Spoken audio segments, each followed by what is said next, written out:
The war had reached a point where maps no longer meant anything. Lines shifted daily, cities vanished under rubble, and names of towns became whispers on the lips of those who survived. I was a messenger, not a soldier, not a spy, not a hero, just a courier, tasked with carrying messages between units that could no longer rely on radios, telegraphs, or even the safety of the roads. It was 1944, and Europe was a continent of fear and silence. My orders were simple: deliver the message. No questions. No dilas. No mistakes.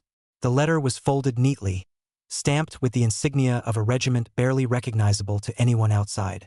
I tucked it into the inner pocket of my coat and stepped onto the frostbitten street of a town that had once been bustling.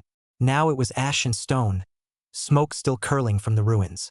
The first challenge was crossing the river. Bridges had been bombed, patrols of enemy forces scoured the banks, and the ice was thin.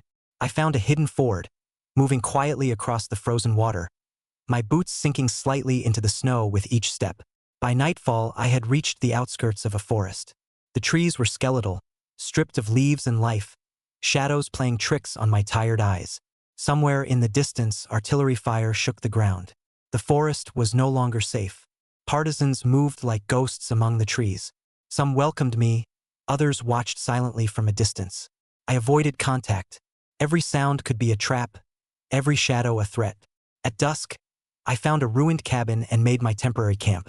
The letter rested on my chest as I slept, the faint light of the moon glinting off its seal. In my dreams, I saw the faces of those I would never meet, soldiers who had died before my message could reach them. By morning, I needed speed. Roads were crawling with troops.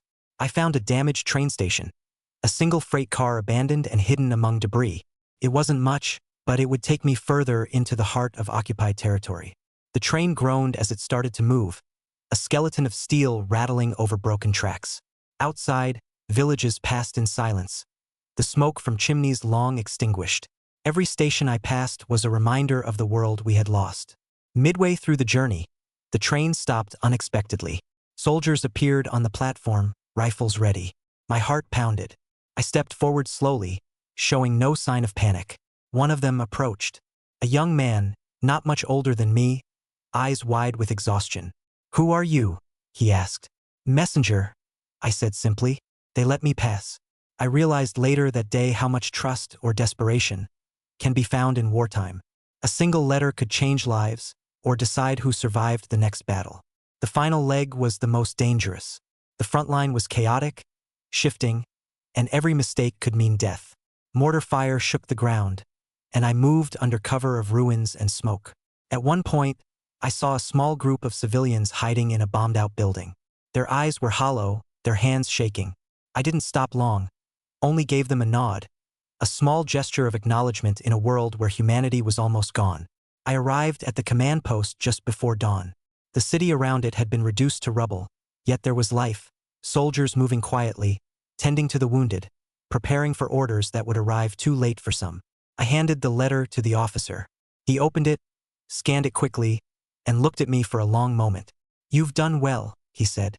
"You've delivered hope where it was needed most." For a moment, I felt the weight of survival, the purpose of a single person in the vast machinery of war. And then the war called me again. New messages, new roads, new dangers awaited. That night, as I walked the empty streets back to my temporary lodging, I thought of the faces I had seen, the ruins I had crossed, the endless frostbitten nights. I realized that war was not only about battles fought. It was about the stories carried, the courage of small acts, the fragile thread of human connection. The messenger role would end for some, but for those like me it was endless.